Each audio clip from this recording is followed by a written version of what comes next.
বিসমিল্লাহির রহমানির রহিম। রহমান রহিম আল্লাহ তাআলার নামে। মাগরিবের নামাজ কয় রাকাত?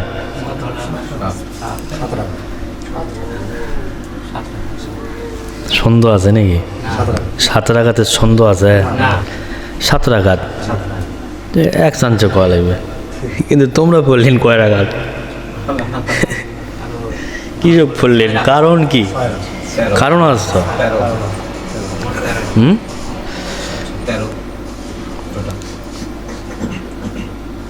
তাহলে 7 রাকাত আর 8 রাকাত, 7 আর হলো 13 রাকাত। তাহলে 7 রাকাতের সাথে আরও 6 রাকাত যোগ হয়েছে, তাহলে 6 রাকাত বেশি পড়লেন নাকি? তো 6 রাকাত বেশি পড়লেন কেন? সবাই পড়ল 7 রাকাত মাগরিবে, আর তোমরা কোন তালে বড় হলেন? তোমরা কেন 6 রাকাত বেশি পড়লেন? ঠিক না বা ঠিক? হ্যাঁ, রোজা কয়টা করছেন? 2টা। রোজা করবে করছে এটা, তোমরা আবার 2টা অলরেডি করে ফেলাছেন। হায় রে কপাল, আর একটা আগামীতে করবে বলে আবার লাভ জানি। মারহাবা গাও। তোমরা দিনের ভাগে রোজা রাখো, রাতের ভাগে নফল নামাজ আদায় করো। শাবান মাস সম্বন্ধে, শাবান মাসে মধ্যবর্তী সময় যখন আসে তখন দিনের ভাগে কথাটা এইভাবে আছে, শাবান মাসের মধ্যবর্তী সময়। তা আমরা মধ্যবর্তী সময়ে এখন অবস্থান করেছি না?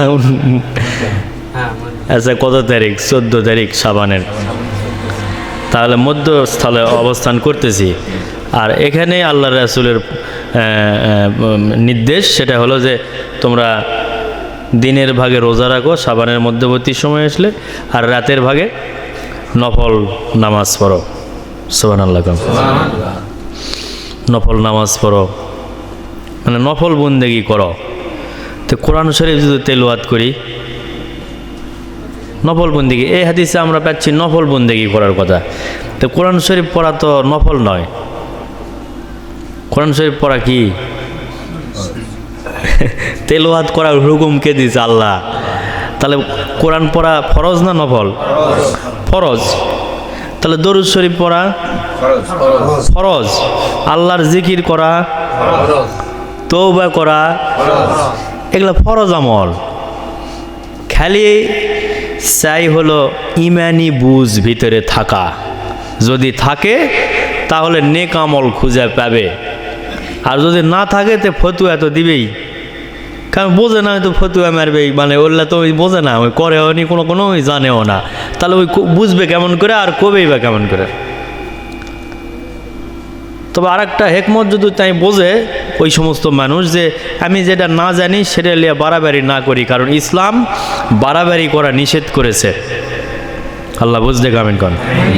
ইসলাম হলো আপসীন ধর্ম, সবাই সেখানে অংশগ্রহণ করতে পারে, কিন্তু আমরা হিন্দুর মন্দিরের কীর্তনত উপস্থিত হতে পারি না, কিন্তু ওরা আমাদের এখানে উপস্থিত হতে পারবে। উপস্থিত হতে পারবে না? পারবে না?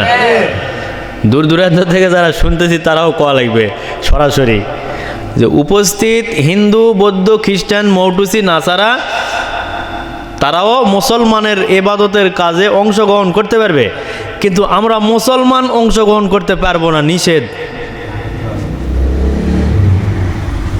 নিষেধ না আদেশ? নিষেধ। নিষেধ। তা আমরা এখানে 8 রাকাত নফল নামাজ আদায় করলাম। দৈনন্দিন 2 রাকাত ছিল, সাথে 6 রাকাত যোগ করে 8 রাকাত পড়লাম। যদিও আমি ইদানিং একটু কমিশন হয়েছে, ডিমোশন না কমিশন যেটাই হোক হয়েছে, যার কারণে আমি ওই প্রতি মাগরিবে ওই 6 রাকাত আর বাদ দেই না, ওটাও আদায় করে লই আবাবিলের নামাজ। সুবহানাল্লাহ। যেহেতু আমাদের দরদি নবী বলেছে যে তোমরা যেখান থেকে আদায় করো মাগরিবে 6 রাকাত আবাবিলের নামাজ, শবে কদর পালন করা, হেরাম শরীফে শবে কদর পালন করার যে সওয়াব হবে সেটা আল্লাহ পাক তোমাদের আমল নামাতে লিখে দিবে। সুবহানাল্লাহ।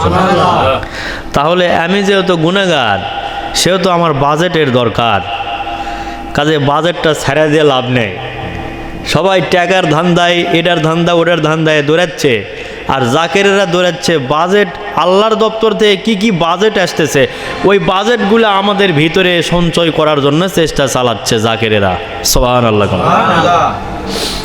ইমানদাররাই জাকের। কেমন করে? এখানে আবার সূত্র আলোচনা ব্যর্থ হয়ে গেল। ইমানদাররাই জাকের, তাহলে যারা নামাজ কালাম পড়েছে এরা ইমানদার লয়? তাহলে তো ভেজাল বাঁধলো না? বাঁধলো না? না, বাঁধেনি। কেন বাঁধেনি? নবীজি সেটা ফিনিশিং দিয়ে দিয়েছে কেন বাঁধেনি। এলেম হলো 2 প্রকার। কয় প্রকার? আল এলমুল এলমানে, এলেম হলো 2 প্রকার। নবী আমার বলেন এর মধ্যে উপকারী এলেম হলো আত্মাশুদ্ধির এলেম। সুবহানাল্লাহ। যেটার নাম হলো কলবের বিদ্যা। তাহলে যারা জাকের হচ্ছে তারা তো 2 বিদ্যা লিয়া মানে গবেষণা চালাচ্ছে এবং আমল চালাচ্ছে, তাহলে তারা অবশ্যই ঈমানদার। আর যারা এখনো জাকের হই নাই, 1 বিদ্যা লিয়া বাড়াবাড়ি করতেছে, তারা তো এখনো পূর্ণাঙ্গ ঈমানদার হতে পারি নাই। কারণ ইসলাম তো 2 প্রকার, মানে এলেম 2 প্রকার।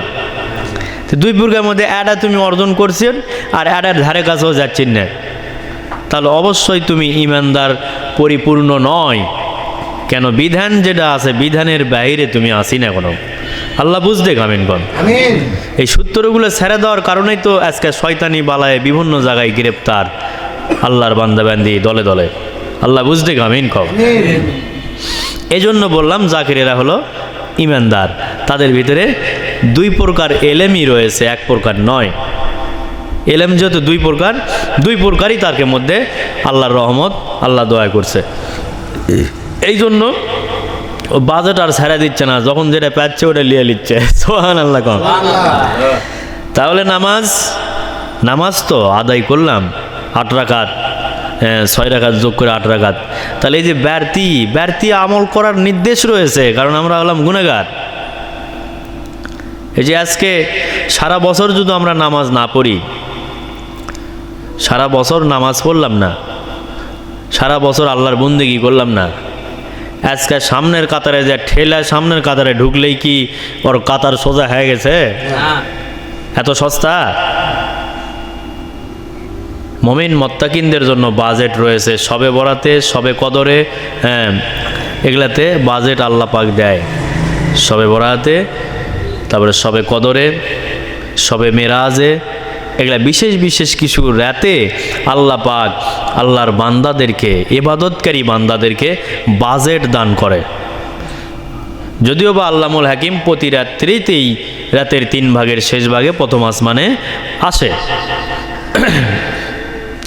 যাই হোক, নামাজ দিয়ে আমরা শুরু করেছি আজকে শবে বরাত উপলক্ষে পবিত্র মিলাদ শরীফে আমরা নামাজ দিয়ে শুরু করলাম, শেষটাও হবে আমাদের ফজরের নামাজ দিয়ে।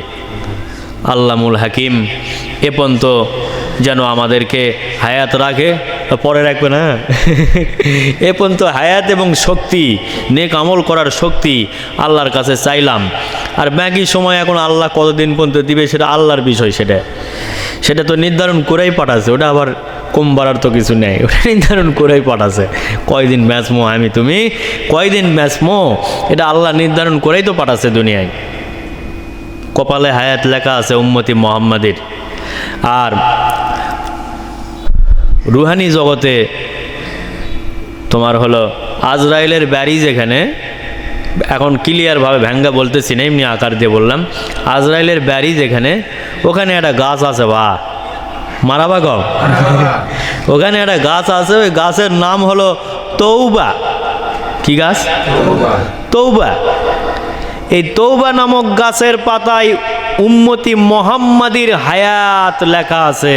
সুবহানাল্লাহ, হায়াত লেখা আছে। তাহলে কয় জায়গাতে লেখা পেলাম? একটা আছে কপালে, আর একটা আছে তওবা নামক গাছের পাতাত উম্মতি মুহাম্মাদির হায়াত লেখা আছে। সেটা বেন কোন জায়গাতে আছে এগুলা জানতে হবে তো। খালি এমনি খালি ইমামতি করে টাকা নিয়ে চলে গেলে তো হবে না, সেগুলাও জানতে হবে যে এই আজরাইলের বাড়িটা কোথায়, বাড়ি আছে তো, কোন জায়গা সেই বাড়ি, বাড়ির নাম আছে। তারপর যে গাছের গোড়ায় বসে আছে, এই যে সেই গাছের নাম হলো কি গাছ? তওবা নামক গাছ। আচ্ছা, আজরাইল কোথায় আছে? আরশে আজিমে আছে না লৌহে মাহফুজে আছে? হ্যাঁ, না সিদরাতুল মুনতাহারে আশেপাশে কোনো জায়গাটাতে ওরক পেতে বসে আছে? কোটে আছে? জায়গা আছে তো, অবশ্যই জায়গা আছে বাবা।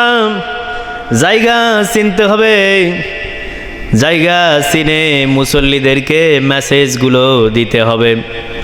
এই জন্য এলেম দরকার দুই প্রকার এলেম যদি না জানে সে পূর্ণাঙ্গ ইসলাম তার ভিতরে নাই, সে পূর্ণাঙ্গ মুমিন মুত্তাকিন নয়।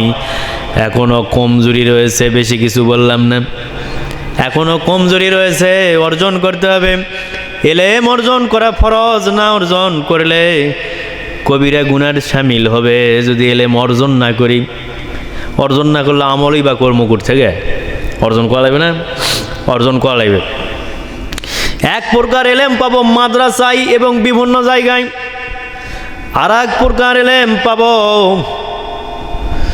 যেটা মহামূল্যমান দরকারি এলেম, যেটা কলবের বিদ্যার এলেম, যেটা সেটা একমাত্র পাবো আল্লাহর ওলিদের দরবারে।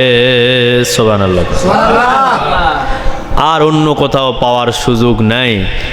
একটা জায়গাতে পাওয়া যাবে, সেটা হলো আল্লাহর ওলির দরবার, মানুষের না, আল্লাহর ওলির দরবার যেগুলো, সেগুলো তো পাবো আমরা সেই এলেম, দরকারি এলেম যেটা আত্মাশুদ্ধির এলেম, এটা পাবো হলো আল্লাহর ওলির দরবার। তাহলে সেগুলোতে আমাদেরকে যাইতে হবে এবং নেক আমলের শিক্ষা নিয়ে আমল করতে হবে। আর রাত তো জায়গা আমল করবেন অনেকে, যে যায় পারবেন করবেন, কিন্তু মনে রাখতে হবে কিন্তু তিনটা শ্রেণীর বান্দাক আল্লাহ ক্ষমা করবে না। কয়টা শ্রেণী? তিন শ্রেণীর বান্দাক কিন্তু আল্লাহ ক্ষমা করবে না। তারপরও সরে যাওয়ার কোনো সুযোগ নেই। যদি পারেন বেশি করে কাঁদতে থাকেন, আল্লাহ আবার মাপও করতে পারে। দুই রকম কথা আছে, আল্লাহর রাসূল বলেছেন। আল্লাহ বুঝতে আমিন কর। কাজে আমরা নফল নামাজ আদায় করেছি, সারা রাত্রি দরবার চলবে, কিন্তু মাইক তো আর সারা রাত চলবে না।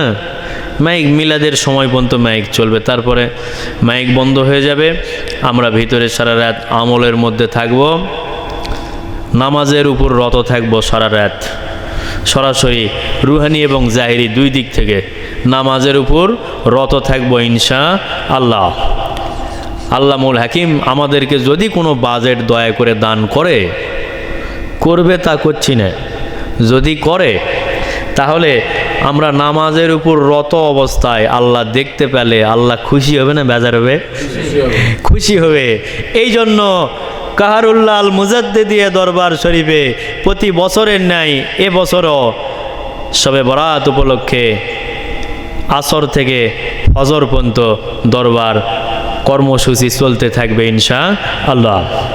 আর এ পর্যন্ত আমরা নামাজের উপর রত থাকব ইনশাআল্লাহ। এখন হাত তুলি, আল্লাহুম্মা আমিন, আল্লাহুম্মা আমিন।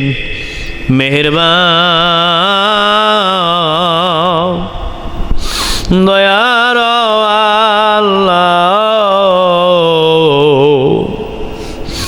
মোরা মিসকিন কঙ্গাল, তুমি দাতা তুমি গনে, তুমি আগাম পারো তুমি আর রহমান আল্লাহ, দয়া কর বারে মোরা মিসকিন কাঙ্গাল হাত বাড়াইলাম, সবে কদরে রাত সুরবন্তে সেজদা দিয়াম শুরু করেলাম,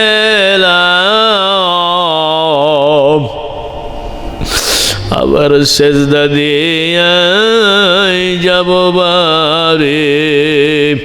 দয়ার আল্লাহ দয়া করে শক্তি দাও মোদের কলবে, সারা রাত্রি ধরে আমরা পারি যেন নামাজে রত থাকিতে। দয়ার আল্লাহ দয়া করে ওই হালে যেন থাকি মোরা যতদিন রাখো হায়াত। দয়া করে দিবেন গবাজার, ফিরিয়া দিবেন করে। যারাই আসিল যারাই আসিবে সবার আমলগুলো কবুল কর।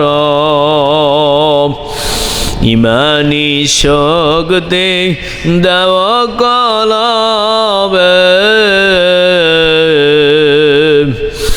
দয়ার আল্লাহ নিজ গুণে মেহেরবান। আল্লাহ মাগরিবের সালাত আদায়ের পরে আল্লাহ 8 রাকাত নফল নামাজ মোরা আদায় করেছি 2 রাকাতের সঙ্গে। আল্লাহ আরও 6 রাকাত যোগ করেছি। তোমার পেয়ারা হাবিব তোমার দোস্তর নির্দেশ আয় আল্লাহ তাআলা আদায় করেছি মোরা মাওলা গো।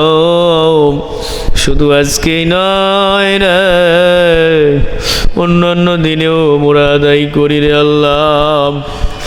মেহেরবান দয়া করো, সুন্দরভাবে আদায় করার তৌফিক সকলকে দান করো আল্লাহ। আল্লাহ দয়া করিয়া আল্লাহ আমাদের সালাত খানা কবুল করে লক্ষ কোটি গুণ বৃদ্ধি করে সর্বপ্রথম পৌঁছে দাও রে আকারে নামদার তাজদারে মদিনা বুলবুল শাহে বাগে মদিনা। ওই দরদের গুজরি পৌঁছে দাও আল্লাহ গো। তোমার সেই পেয়ারা হাবিবের জীবনী ফলো করে নেক আমল বেশি বেশি করার তৌফিক দান করো আল্লাহ। মালিক পৌঁছে দাও আলে বাইদের হুজুরি সাবাজ বাইদের হুজুরি আল্লাহ। জান্নাতুল বাগী জান্নাতুল তওবা বিনা মুজদালিফা জান্নাতুল মাওলায় আল্লাহ পৌঁছে দাও। তবে তবিংদের হুজুরে শ্রেষ্ঠ তবে ওয়াইসাল করণী রহমতুল্লাহ চার মজাবের চরমা সার তরিকার সন্তানদের হুজুরে পৌঁছে দাও আল্লাহ। পৌঁছে দাও মেহেরবান ঊর্ধ্বতম শায়েখদের হুজুরি আল্লাহ। আল্লাহ আমাদের পীর মুর্শিদের হুজুরে পৌঁছে দাও আল্লাহ। তিনাদের ওসিলায় আল্লাহ সুন্দরভাবে নেক আমলে জীবন সাজিয়ে দাও। যার যে সমস্যা আল্লাহ সমাধান করে দিবি রে আল্লাহ। মাউদ সুন্দরভাবে ধ্যান খেয়ালের সহিত আল্লাহ সালাত আদায় করার তৌফিক দান করো মোদের মাওলা। লা ইলাহা ইল্লাল্লাহু মুহাম্মাদুর রাসূলুল্লাহ।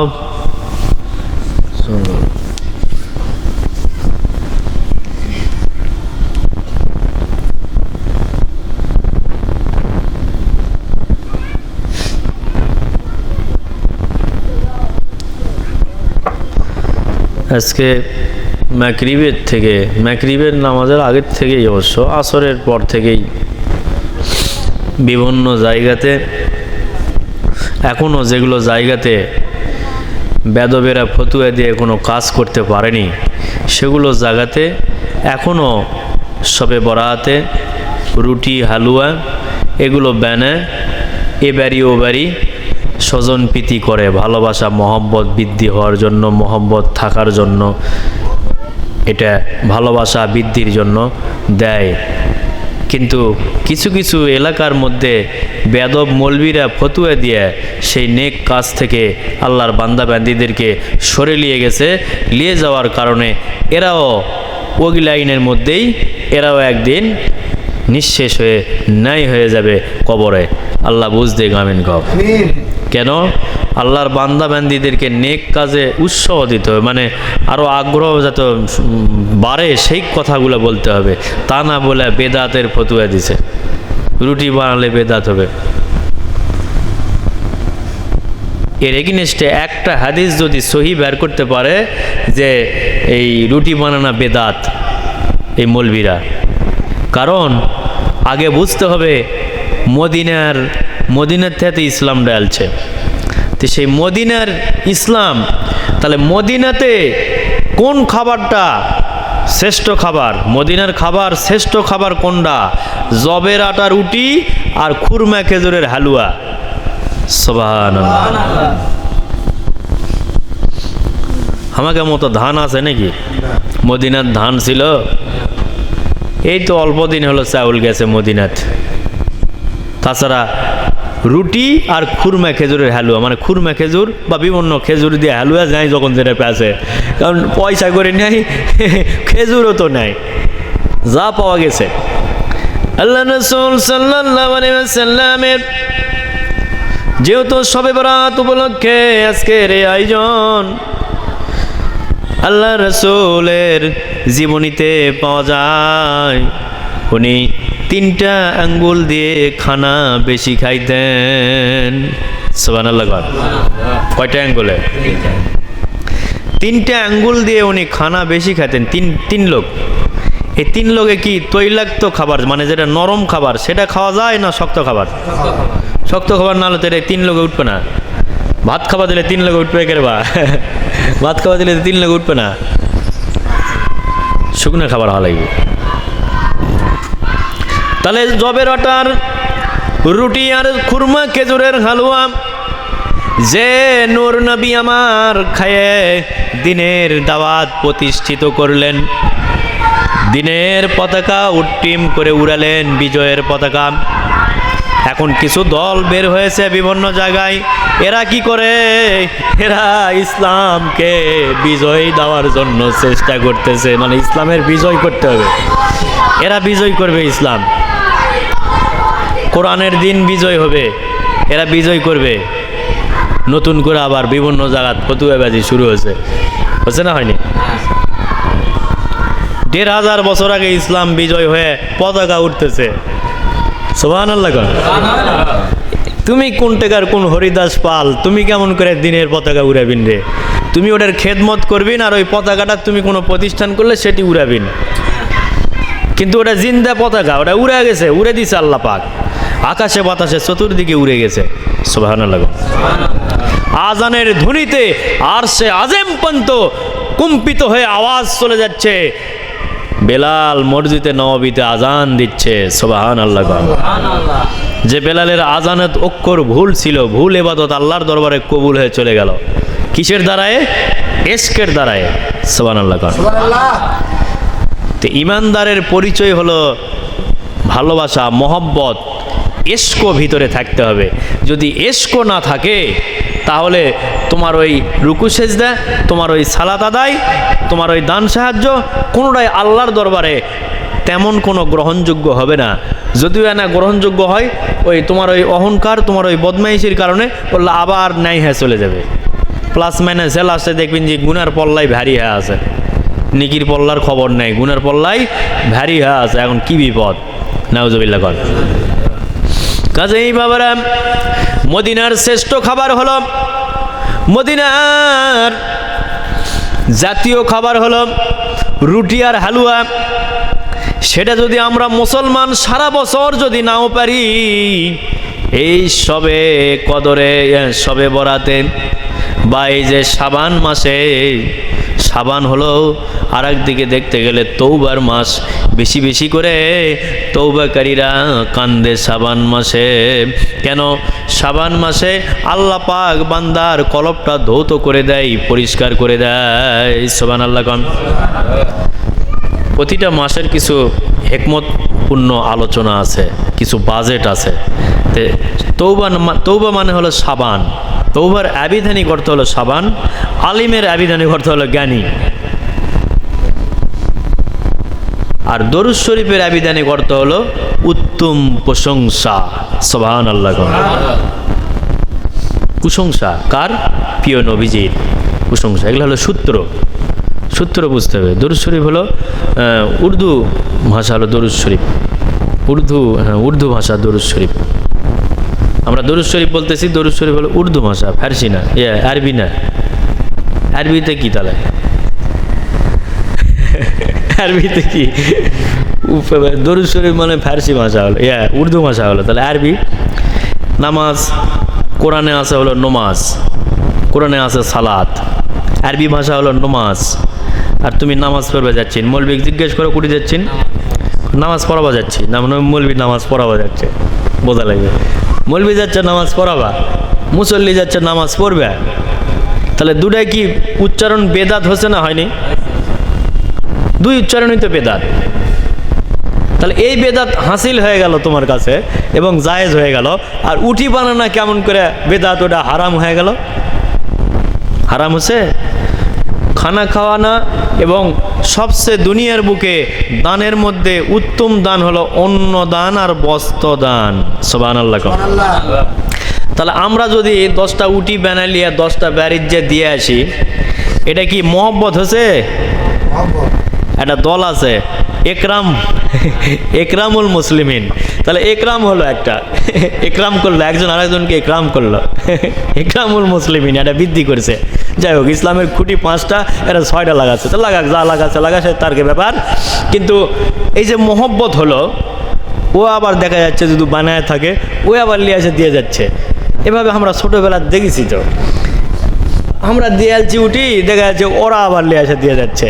এই যে একটা মোহব্বত ভালোবাসা ছিল, এই ভালোবাসাটা এই টাউট বাটপার মৌলবীদের কারণে এই ভালোবাসাগুলো সমাজ থেকে বিতাড়িত হয়ে যাচ্ছে।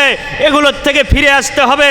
এগুলোর থেকে ফিরে এসে আবার যে ইসলাম, আগের যে ইসলাম ছিল সেই ইসলামে ফিরে যেতে হবে। ডিজিটাল ইসলাম, ডিজিটাল মৌলবী বাদ দিতে হবে, দিয়ে আগের ইসলামের দিকে ফিরতে হবে। তাহলে আবার আল্লাহর দপ্তরে দোয়া কবুল হবে, আবার সমাজ থেকে কলঙ্ক মুক্ত হবে। নইলে কোনোভাবেই কলঙ্ক মুক্ত হওয়া সম্ভব নয়। আল্লাহ বুঝতে কামিন কও। কথা ভুল হলো না ঠিক হলো? কারণ খাবার তো হারাম নয়, হালাল, হালাল খাবার। যে রুটিটা আমার প্রিয় নবীজি জীবনের জীবন, যে দরদি নবী, সেই দরদি নবী কোনোদিন একটা রুটির অর্ধেকও পেছে, কোনোদিন অর্ধেক পায়নি। রুটি খেয়ে জীবন যাপন করলো। সেই রুটি আমরা যদি সারা বছর নাও খাই, তাহলে না সবে বরাতে না বেনা এদিক ওদিকে না সাদগা দিচ্ছি, মানে এদিক ওদিক খাবার দিচ্ছি, নিয়ে যায় বিতরণ করতেছি, দান করতেছি। এই যে দান করতেছি, নেক আমল দান করতেছি, সেটা ফতুয়া দিয়ে খুব কৌশলগতভাবে হেকমত চালাচ্ছে একদল মৌলবী, খুব কৌশলভাবে। এতই বুদ্ধি দিছে আল্লাহ ওর মাথাত। আল্লাহ দিছে না কে দিছে এখন ওরাও ভালো জানে, যেহেতু ইসলামের কাছ থেকে ওর কথায় সরে যাচ্ছে মানুষ। এই অঞ্চলের ভিতরে প্রায় বাড়িতে হালুয়া রুটি বানাইতো বাবারা, পড়াই বাড়িতে বানাতো। যাদের বাড়িতে না পয়সা করি বেশি আছে তারা হালুয়াটা বিভিন্ন আইটেমের বানাতো। আর আজকে মলবি ফতুয়া দিছে, ওর খাওয়া বন্ধ হয়ে গেছে। তাহলে মলবি ফতুয়া যদি দেয় যে হ্যাক বাজান যাস না, তাহলে বাথরুমের তালা দিয়ে থুয়ে হ্যাক বাজান যায় না, বদহজম হ্যাঁ ওটা উল্টা উল্টা পুরা মর। নাউজুবিল্লাহ কর। মলবি যদি কয় তোমার বাড়িতে 15 দিন আর যাবেন না, তোমার বউটি যা পারে তাই হোক, তাহলে তাই শোনো। নেক আমল যেহেতু বন্ধ করেছেন সে তো তাই শোনা লাগবে। মলবির কথাই যেহেতু হচ্ছে, মলবির কথাই হবে না আল্লাহর রাসূলের বিধান অনুযায়ী হবে? আল্লাহর রাসূলের বিধানের মধ্যে একজন আরেকজনকে অবশ্যই দান করবেন, ভালোবাসা মহব্বত দিবেন, এটা তো দিবেন, সমস্যা নাই তো, এটা কোনো অসুবিধা নাই তো। খাবার দাবার দান করবেন, কোনো সমস্যা নেই তাতে। তাহলে যেহেতু সমস্যা হলো, তাহলে অবশ্যই সেই সমস্যার থেকে আমাদেরকে ফিরতে হবে। কাদের জন্য এই সমস্যাগুলো হচ্ছে, তাদের ফতুয়া মেনে জীবন সাজালে ভয়ঙ্কর বিপদ সামনে আছে, পিছনে নাই। আল্লাহ বুঝতে কামিন পাও। আমরা ফতুয়া মানবো আগের ফতুয়া। কে আগে করেছে তো, রুটি বানাচ্ছে, হালুয়া বানাচ্ছে, সব বানাচ্ছে, এখন বানাবো না কেন? ইসলাম তো আগের, পুরাতন নতুন করে তো ইসলামের কিছু সংযোগ হয়নি, কারণ নবী তো একজনেই আসছে, শেষ নবী তো একজনই, আর তো পরে আর তো নবী আসেনি ওনার পর। তো তাহলে উনি যেভাবে বিধান দিয়ে গেল ওই বিধান অনুযায়ী আমাকে সাজাতে হবে জীবন। তাহলে ওই বিধান আমরা পেয়েছি কি ডাইরেক্ট ওনার কাছ থেকে না, আল্লাহর ওলিদের কাছ থেকে পেয়েছি। আল্লাহর ওলিদের কাছ থেকে পেয়েছি, কিভাবে আমরা আমল করব সেটা পেয়েছি। তা আল্লাহর ওলিদের দরবারে এবং আল্লাহর ওলিরা রুটি, হালুয়া, মিলাদ, কিয়াম, পীর, মুরিদি, জিকির, আজকার, তওবা, তাসির, দান, সাহায্য সব কিছুতে ওরা রানিং আছে। সুবহানাল্লাহ।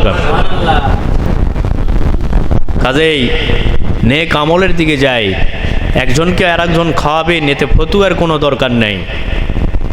হ্যাঁ, হালাল রুজি হতে হবে, হালাল রুজি খাওয়াবেন বাবা, হালাল রুজি খাওয়াবেন, কোনো সমস্যা নেই। কোনো ফতুয়া বাজার ফতুয়া শুনে কোনো লাভ নাই।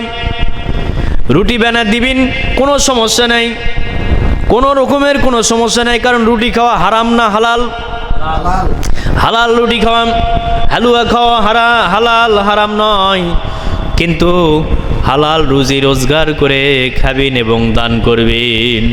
হারাম টাকা দান করতেও ভালো লাগে, খেতেও ভালো লাগে, কিন্তু ওটার রস বের করে নেবে আল্লাহ, ভয়ানক আযাব দিবে হাসর, মিজান, ফুলসিরাত, কবর দেশে। কবর দেশ থেকে শুরু হবে দেওয়া। নাউজুবিল্লাহ। কম কাজেই দান সাহায্য করলেও হালাল রুজি থেকে করতে হবে বাবা, হারাম থেকে অবশ্যই সরে থাকতে হবে। আর যারা হালুয়া রুটি এল্লা বানায়নি এবং যারা বিরুদ্ধে কথা বলে তাদের কথা শুনবেন না বাবা, ওটা হারাম লয়, ওটা তোমার বাপ দাদারা বানাছে, তারা যদি হারামি কাজ করে থাকে তোমরাও করবেন, কোনো সমস্যা নেই তাতে। অন্তত ওই হালুয়া রুটিতে যদি বানানোর পরে যদি খিলায় যদি কোনো গুনাহ হয় তাহলে সব আমি আমার ঘরত নেবো, চিন্তা করো না। সুবহানাল্লাহ। তোমরা হালাল রুজি রোজগার করে হালাল টাকা দিয়ে হালুয়া রুটি বানা নিজে খাবেন, আরও 10 জনক দিবেন। এতে যদি কোনো গুনাহ হয় ওই গুনার দায়ভার প্রকাশ্যে বলা থাকলো, নেটের মধ্যে সরাসরি লাইভে বলা থাকলো, ওই গুনার ভার আল্লাহ যেন আমার মাথায় তুলে দিয়ে আমারে কোনটে ফেলে দেয়, দিক তাতে দুঃখ নাই। তোমরা এই নেক আমল করতে থাকো যেটা ওলিরা সবাই করে গেছে আল্লাহর রসুলের আদর্শ ফলো করে। কাজেই ওনাদের আমল যেগুলো আমাদেরও সেগুলো আমল আমরা করে যাব সমানে। আল্লাহ বুঝদে কামিন বলো। করবো তো ইনশাল্লাহ। যারা যারা সমর্থ আছে করবো, যার সমর্থ নাই করবো না। যার সমর্থ আছে তাই করব, আর যার সমর্থ নেই তার তো বাড়িতে আরো রুটি বেশি জড়ো হওয়ার কথা, ঠিক না? ঠিক হচ্ছে ওটাই। মসজিদের হলো ইমাম, এরকে বাড়িতে উটি বেশি ঠিকই হয়ে থাকে, সারা বছর খায়, ঠিক না ঠিক? আগে আমরা দেখেছি এবং শুনেছি এবং নিজে দেখেছিও কতগুলোকে লিয়ে যাচ্ছে। তাহলে লিয়ে যায় খাচ্ছে না? হ্যাঁ, খাওয়ার জিনিস তো, খায় অসুবিধা নেই। মসজিদে উঠি হালুয়ার ঠিকই, খাইয়া গা মলবির প্যাট ফুটবল হয়ে গেছে, লিয়ে যাওয়া এখন তো আর খাওয়া যাচ্ছে না, লাস্টে এখন ওই ব্যাগত করে লিয়ে ব্যারেজ লিয়ে যায়, লাস্টে সুগার সারা বছর মাঝে মধ্যে ঘ্যাঁটে ঘ্যাঁটে খায়। সুবহানাল্লাহ কন করছে না, রহমতের, এটা রহমতের তোবারক। মৌলানাও ফতুয়া দিচ্ছে রহমতের তোবারক, এই মনে করে কি সুন্দর করে লিয়ে চলে যাচ্ছে। আর এখনকার মৌলবি করছে ওটা বেদাত, ওটা বলে বেদাত। আল্লাহ একটা কাম করেছে, আল্লাহর দরবারে লাখ লাখ শুকরিয়া। আল্লাহ আবার একটা কাম করেছে, এত সুন্দর কাম করেছে আল্লাহ, আল্লাহকে অবশ্য ধন্যবাদ দেওয়া উচিত। হ্যাঁ ধন্যবাদ, বেশি বেশি ধন্যবাদ দেওয়া লাগবে আল্লাহ। ইংরেজিতে বললাম, সেটা হলো প্রায় ঘরে ঘরেই ডায়াবেটিস আছে, আছে না নাই? তোরা মলবি রুটি বানানাকে বেদাত বললো, তে তোর বাড়ি তো এখন উটি আগে খাওয়া লাগবে আগে। ডায়াবেটিস, পীরের বাড়ি তো ডায়াবেটিস আছে, ওই মলবির বাড়ি তো আছে, আরও মুসল্লির বাড়ি তো আছে, ডায়াবেটিস আছেই, আছে না নাই? ডাক্তার করছে সকালবেলা একটা উটি খাবো, রাত্রে একটা উটি, আর দুপুরে চায়ের কাপ দিয়ে 1 কাপ ভাত ম্যাপে খাইলেস, যা যা। ডাক্তারের ফতুয়া শুনে হাদিস মানলো, মানে এবার কাম চালায় যাচ্ছে। আর আল্লাহর অলিরা, যারা আল্লাহর অলি, তারা এগুলো করে গেছে নেক আমলগুলো, সেগুলা ভালো লাগতেছে না, করছে বেদাত। আর ডাক্তারে প্রেসক্রিপশন করে দিছে, এটা বেদাত হয়নি। কথা বুঝতেছেন? সরাসরি যারা শুনতেছি, দূরের থেকেও যারা শুনতেছি, এবং লাইভেও যারা শুনতেছি, বুঝতেছেন তো কি করছি আমি? বোঝা লাগবে বাবা। মৌলবীর কথা শুনেন না, নিজেদের দিকে ফলো করেন। আগে যেভাবে ইসলাম ছিল ওটাই ইসলাম ঠিক আছে, নতুন করে প্যাঁচ লাগাচ্ছে এই একদল টাউটেরা। আল্লাহ বুঝতে কামেন কর। টাউট কবিন না, কি কবেন? ভালো কবিন। নেক আমল থেকে যারা ফতুয়া দিয়ে এই ধর্মপান মুসলমানদেরকে সরে নিয়ে যাচ্ছে, এরাই তো এই জামানার মধ্যে, এরাই সেই সবচাইতে বড় ফেতনাবাজ। এদের কাছ থেকে বাঁচতে পারলেই দেশ অটো বেঁচে যাবে। আল্লাহ বুঝতে কামেন কর। দেশ এরা কি বাঁচাবে ভোটাভুটি করে? দেশ মৌলবি ঠিক হলে দেশ ঠিক হয়ে যাবে। মৌলবীদেরকে ঠিক হতে হবে, পীরকক ঠিক হতে হবে। এক কথায় মৌলবি মৌলানাদেরকে ঠিক হতে হবে। পীরেরাও মৌলবি মৌলানার বাড়ি আছে নাকি? এই এল্লা ঠিক হতে হবে। এরা যদি ঠিক হয় তো রাষ্ট্র একাই ঠিক হয়ে যাবে, না হলে রাষ্ট্র এগুলা এইভাবে ঠিক হবে না। একদল যাবে, আরেক দল যাবে, আবার ঘুতে মারবে। এল্লাই চলতেই আছে। কাজেই মৌলবি মৌলানা ঠিক হলে দেশ অটো ঠিক হয়ে যাবে। রাষ্ট্র যারা পরিচালনা করবে তারাও সুন্দরভাবে রাষ্ট্র পরিচালনা করবে, না হলে বিপদ আছে যে। কারণ মসজিদে ফতুয়া দিয়ে মুসল্লি সবগুলো গিয়ে একবার অগ্নামালি আসবে ইয়ার থেকে, ট্রেজর থেকে, ঠিক না ঠিক? কিন্তু আমাদেরকে আগে যারাই আমরা ইমাম নিয়োগ দিব, যারা ইমাম অবশ্যই নিয়োগ দেওয়ার আগে আমাদেরকে চিন্তা করতে হবে যে এই ইমামটা আল্লাহর প্রতি তাকওয়া তার আছে কিনা, তাকওয়া ভক্ত কিনা, সে নবীর আশেক কিনা। নবীর আশেক হলো ইমানদার, নবীর আশেক লয় ইমানদার লয়, সে বেঈমান। আরও অনেক কিছু কোয়া যাবে, হাদিসের ভাষা করছি না আমি। তাহলে আমরা ওই রকম একটা ইমানদার ইমাম যখন আমরা নিয়োগ দিব, তখন ওই ইমাম যে ফতুয়াগুলো দিবে, ওই ফতুয়াগুলো আর ডিজিটাল ফতুয়া হবে না। ওই ফতুয়াগুলা আল্লাহর ওলিরা যেভাবে ইসলাম প্রচার করেছে এই বাংলায়, সেইভাবে ওই ইমামের কাছ থেকে আমরা কথাগুলা পাবো। ওই ইমাম ওইভাবে বলবে, আমরা ওইভাবে আমল করব। সমাজের মধ্যে ফিতনা লাগবে না, কোনো অশান্তি লাগবে না। নেক আমল আল্লাহর বান্দাবান্দিরা করতে থাকবে, কোনো সমস্যা নাই। সুবহানাল্লাহ। মিলাদ করো, দরুদ পড়ো, জিকির করো, তৌবা করো, হ্যাঁ, শবে বরাতের উটি হালুয়া বানাও, হ্যাঁ, আরও নেক কাজ যেগুলো আছে সেগুলো করো।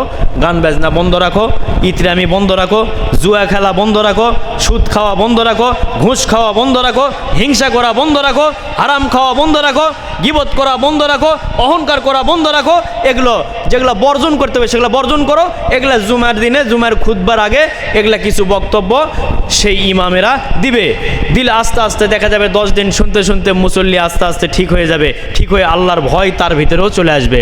যেহেতু ইমামের ভিতরে আল্লাহর ভয় আছে, সেহেতু আস্তে আস্তে মুসল্লির ভিতরে ওটা ভাইরাসে আক্রান্ত মুসল্লিও হবে, হয়ে মুসল্লিও আক্রান্ত হয়ে আল্লাহর ভয় তারকে ভিতরেও প্রবেশ করবে। সুবহানাল্লাহ।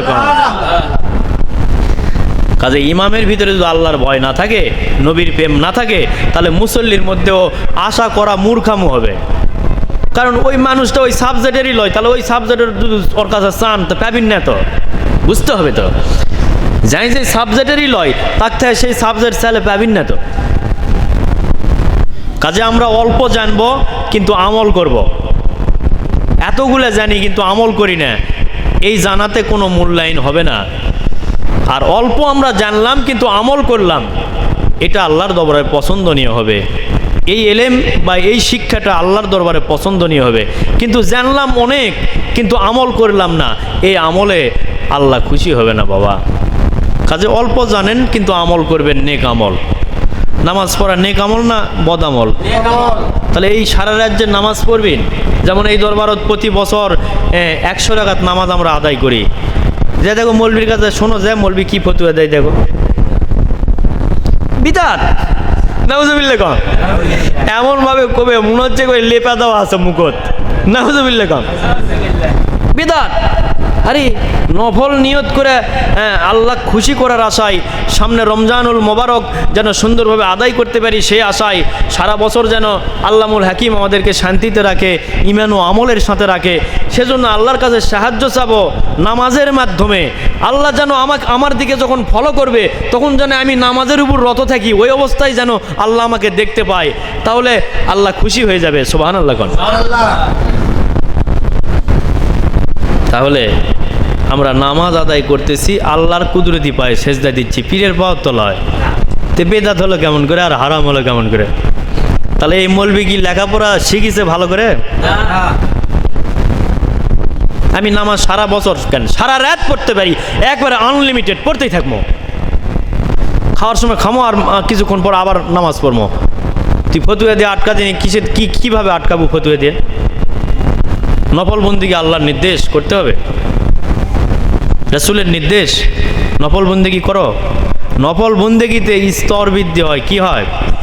স্তর, চোখ, লাখ, হাত, কান, অঙ্গ প্রত্যঙ্গ আল্লাহর হয় ওই নফল বন্দেগী করলে।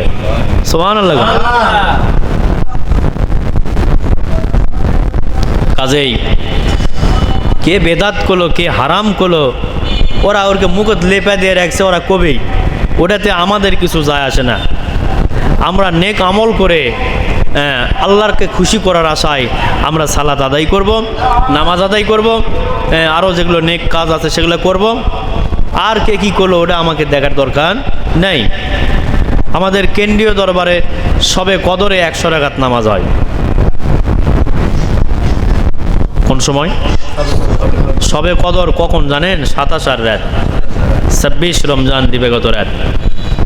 সেখানে কেন্দ্রীয় দরবারে হয়, এই সেই সোম থেকে হয়ে আসতেছে 100 রাকাত নামাজ হয়।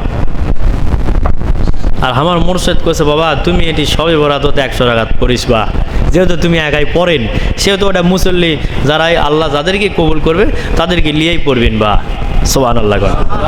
তো তারপর থেকে এটি ওটা একেবারে সেরকমভাবে চলে আসতেছে, চলতেছে আল্লাহর রহমত। তাহলে নামাজ পড়া তো এরা ছেড়া দিচ্ছে না, নামাজ পড়া তো বেদাত করে ফেলছে। কদিন ভাবেন ফরজ নামাজও বেদাত করবে এরা, কোথায় কোথায় ফসকে যেতে পারে, ফসকে হয়তো দেখা যাচ্ছে যে করে যাচ্ছেন জোহরের নামাজ পড়ে যাচ্ছি, এই নামাজ পড়া বেদাত, জোহরের নামাজ পড়া বেদাত, ফস করে কোথায় পারে বলা যায় না, কারণ তো মুখের তো লেপা দেওয়া আছে। কারণ এরা তো ছোটোখাটো মৌলবি, এরা হয়তো বা টাকা টুকা পায়নি এখনো, কিন্তু বড় পর্যার যারা আছে তারা বাহির থেকে টাকা পেছে, হয়তো পায়া এরকম শিক্ষা দিছে যে নেক কাজে তোরা সেরেক আর বেদাতের ফতুয়া দিব। নাউজুবিল্লাহ। নেক যেগুলো কাজ, নামাজ পড়া তো নেক কাজ, নফল নামাজ নেকির কাজ, তারপরে আল্লাহর খুশির কাজ, তারপরে তোমার দান সাহায্য আল্লাহর খুশির কাজ, তারপরে দরুদ সালাম পড়া আল্লাহ খুশি করার কাজ। এক কথায় আমল করতে বলছে, সে কি আমলটা করবেন? গান গামো খালি ওই ফরজ নামাজ আর এই সুন্নত নফল এই যে এই 5 ওয়াক্ত নামাজে যেটা আছে এটা পড়লেই সব শেষ হয়ে গেল, তোমার কাম আর কাম নেই। নামাজ আদায় করতে বলছে আল্লাহ, নামাজ আদায় করতে হবে। তোমরা রাতের ভাগে ওটো উঠে নামাজ আদায় করো, তাহলে ওটা নফল যদি ধরা হচ্ছে তাহলে নফলই ধরা হোক। তাহলে নফল ধরলো, তাহলে এখন আল্লাহর রাসূল কয় রাকাত নামাজ আদায় করতেছিল এইরকম কোনো ডাইরেক্ট সহি কোনো হাদিস এইভাবে নেয় যে এত রাকাত আদায় করছে রসুলের সোম থেকে, রসুলের সময়ে উনি তো অনেক বেশি আদায় করছে সালাত, সেটার খবরই তো জানিস না। তোর জ্ঞান হলো ওই কিতাব পর্যন্ত তোমার সীমাবদ্ধ জ্ঞান, তোমার জ্ঞান আর অধিক। কারণ কিতাবগুলো লেখা হচ্ছে হলো আল্লাহ রাসূল ইন্টিকাল মানে ওফাত গ্রহণ করার 2-250 বছর পর, 2-250 বছর পরের কিতাবগুলো লেখা হয়েছে। তাহলে এই 2-250 বছরে এই কিতাবের তামান আছে, উঠে গেছে। ওফাত গ্রহণ করেছে এক সময়, কিতাবাদি লেখা হয়েছে আর এক সময়। তাহলে সব কিছুই কিন্তু এখানে ওঠেনি, সব কিছু এখানে ওঠেনি এখনো। যেমন হেরা গুহার ভিতরে কতদিন ধ্যান সাধনা করছে উনি, সেটার খবর জানে আল্লাহ মৌলবি। মাথার চুল মোবারক কত বড় ছিল ওনার, এটা জানতে হবে তো। যাও এই যে নেটে সার্চ দাও এখনই, যারা সরাসরি শুনতেছি নেটে সার্চ দেন, রাসূল পাকের দাড়ি মোবারক লেখেন, লেখলে যদি সৌদি এবং পাকিস্তানেও আছে, সৌদি তো আছে, মিশরে তো আছে। এখন কোনটা তোমার লেখার পরে আসবে দেখো, ট্রাই করে দেখো রাসূল পাকের চুল মোবারক কত বড়, দেখো। সুবহানাল্লাহ। তাহলে এটা তোমার কোন ফতুয়ার মধ্যে তুমি খুঁজে পাচ্ছেন? হেরা গুহার মধ্যে কতদিন সাধনা করলো এবং সেখানে কয় উক্ত খাবার খেলো, এগুলা কুটে আছে, কুটে বের করো। কি কি নির্দেশ করলো, সাহাবীরা কিভাবে কিভাবে আমল করলো, কিভাবে দিনের কাজ করলো, সবই তো পুঙ্খানুপুঙ্খানুভাবে লেখা নেই। কিছু সংখ্যক লেখা আছে, যাই যেটা প্যাসে ওটা ওই পর্যন্ত সংকলন করে লিখছে।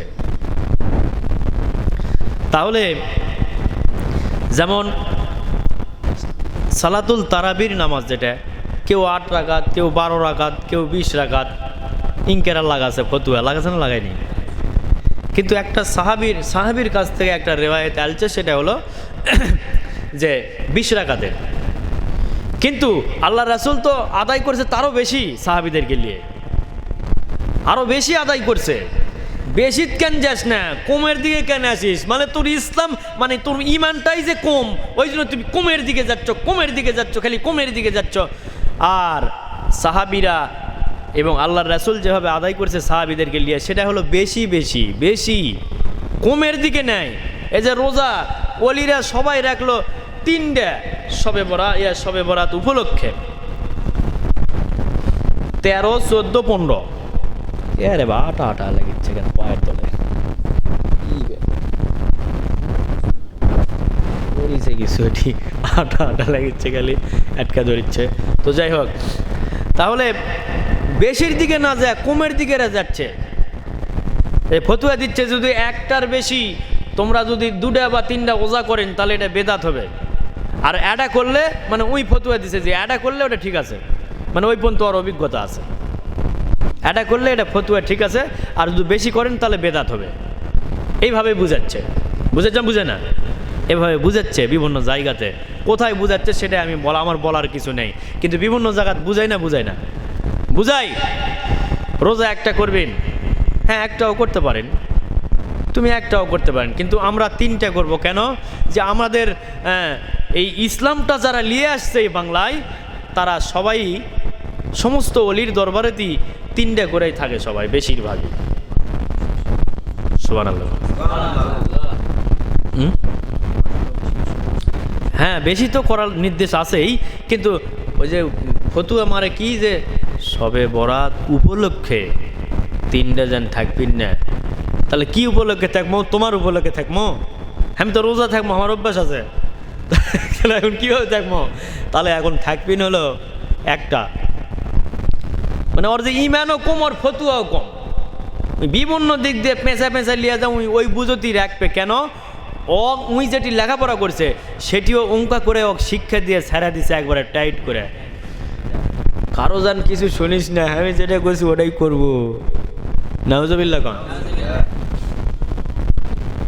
কিন্তু আসলে এখন আরেকটা দিকে আমরা আসি, সূত্র কিন্তু এগুলা আরেকটার দিকে আসি, সেটা হলো এখন ধরেন রোজা যেটা আমরা রাখলাম সেটা কি নফল না ফরজ না সুন্নত? কোনটা? নফল রোজা।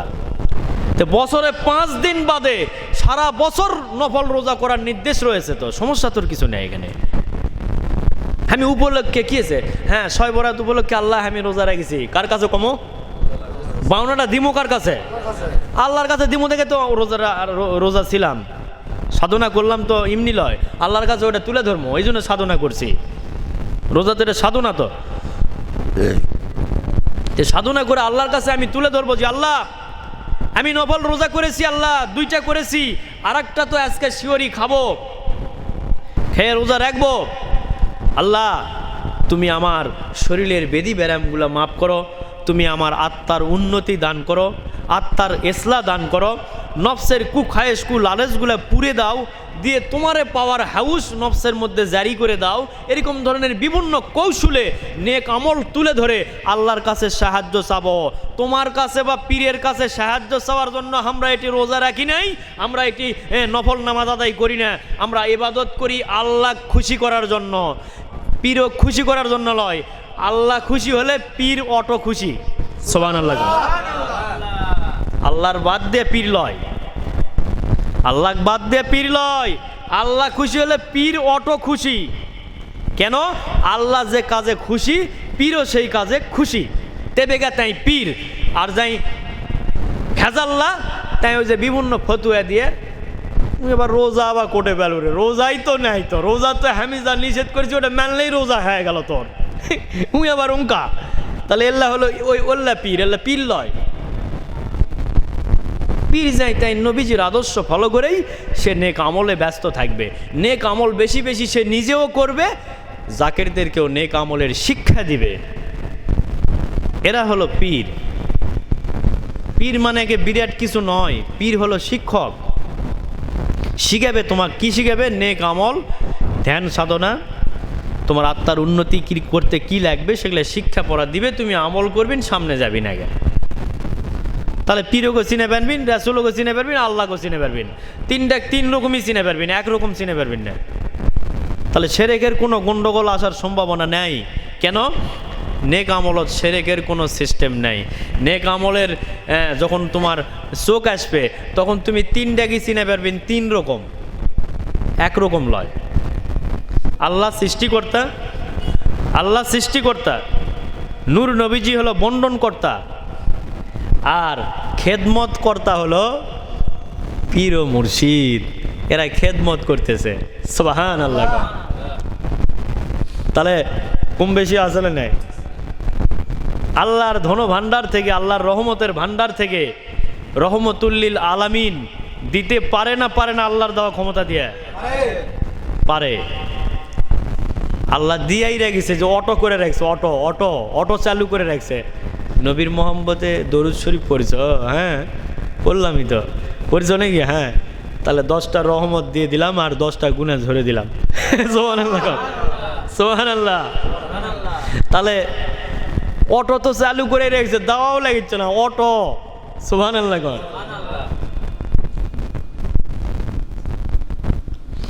আচ্ছা কি বার? বুধবার, বৃহস্পতিবার এবং সোমবার, 2 রকমের সিস্টেম রয়েছে। সাপ্তাহিক আমলগুলা নূর নবীজির কাছে পেশ করা হয়। সুবহানাল্লাহ।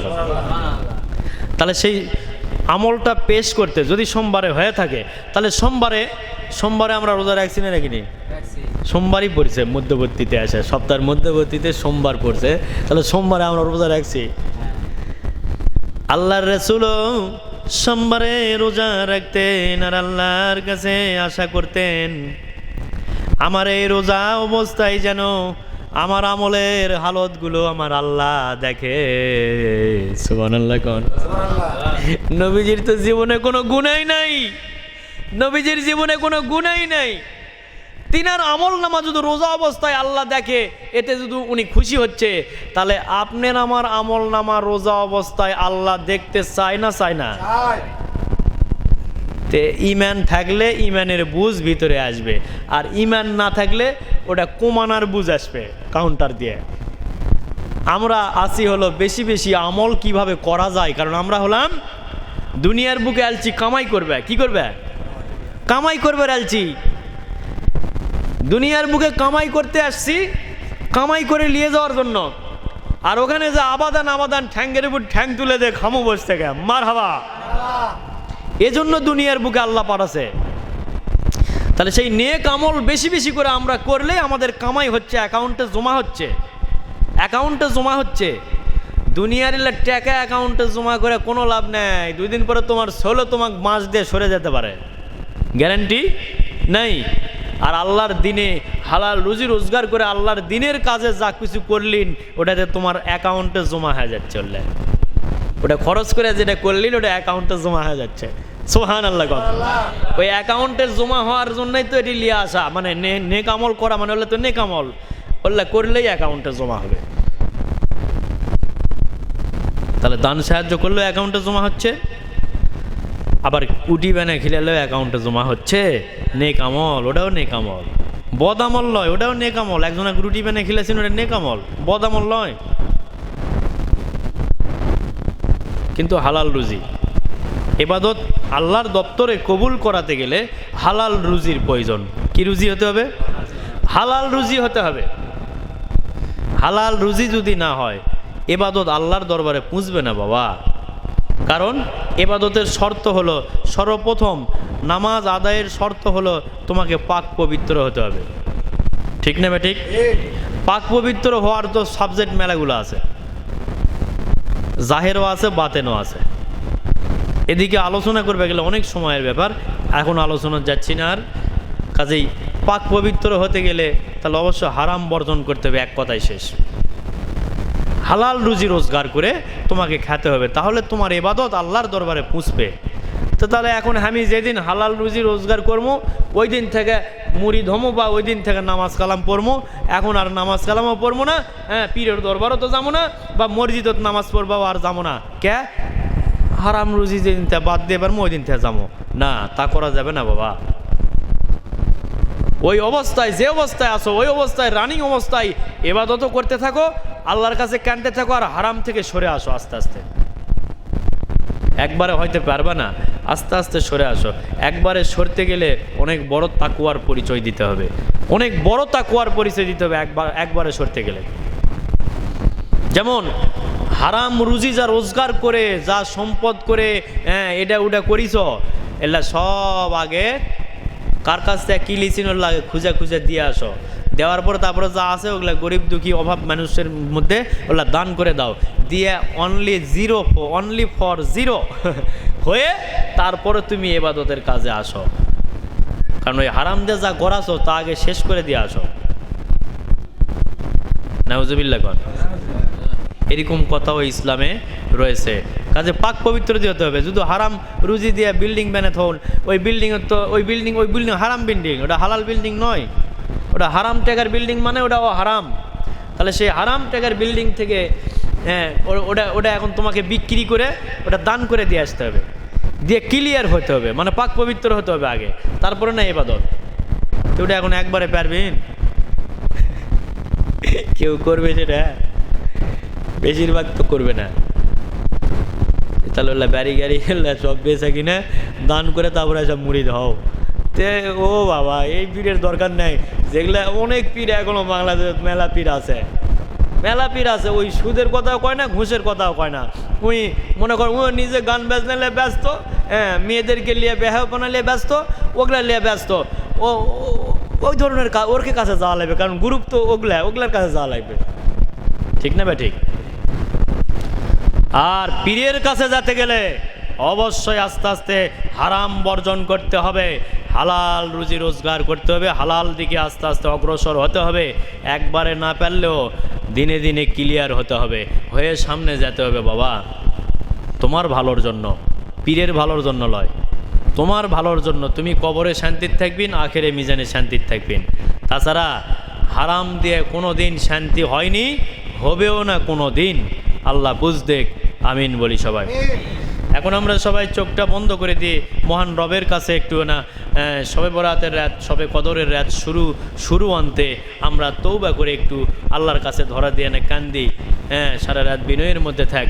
আস্তাগফিরুল্লাহ রব্বি মিন কুল্লি জামবা আতুবু ইলাইহি আস্তাগফিরুল্লাহ রব্বি মিন কুল্লি জামবা وأتوب إليه أستغفر الله ربي من كل ذنب وأتوب إليه মালিক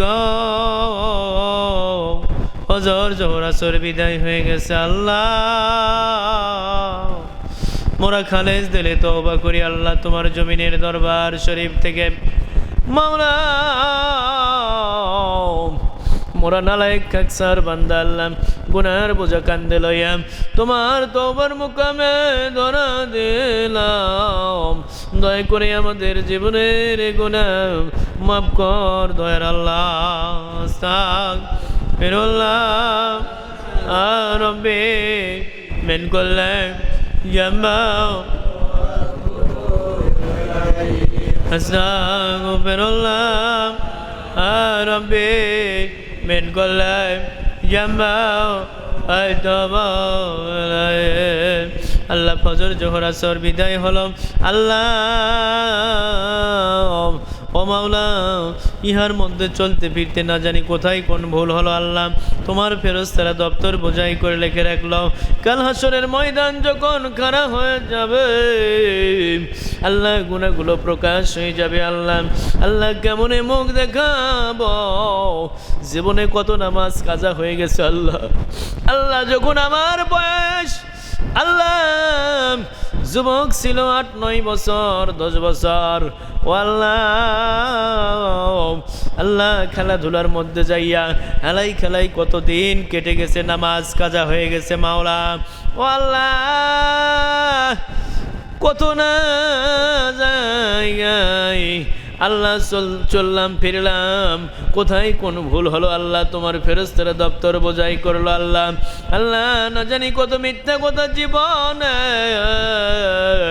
ও আল্লাহ ও মেহেরবান হাতের গুনাহ পায়ের গুনাহ চোখের গুনাহ মুখের গুনাহ নাকের কানের গুনাহ অঙ্গ পতঙ্গর গুনাহ মাফ করো রে আল্লাহ মাফ করো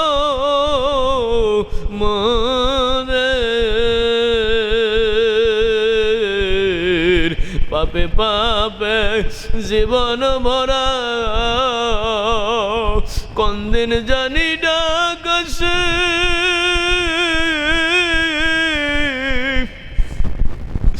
দয়ার মাওলা দয়া করে দাও না মাফ করে আস্তাগফিরুল্লাহ রব্বি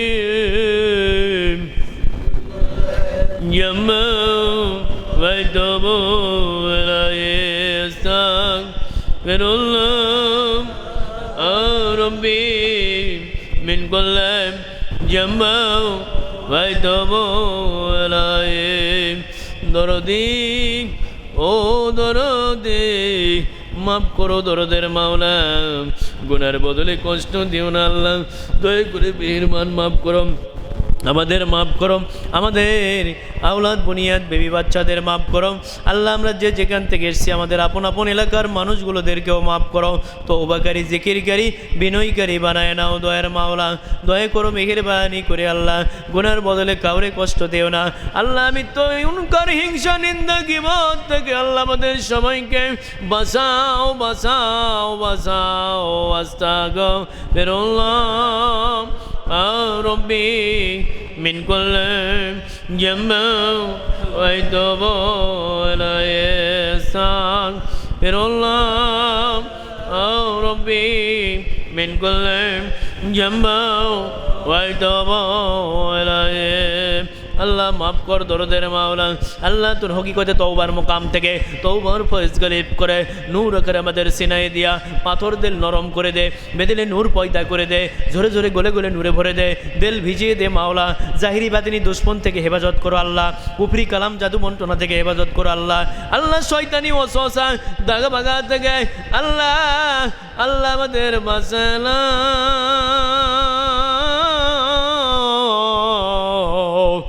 বাঁচায়া নাও দয়ার মাওলা দয়া করে মাপ করামা দেরা গুনার বোঝা কান্দে লয়া কান্দে শেখ পাগল মাপ কর বারে এলহি মোরা কাঙ্গাল মিসকিন দয়া করে দেন গো মোদের জীবনের গুণ মাফ করে আল্লাহ মাফ করো দরদের মাওলা আস্তাগফিরুল্লাহ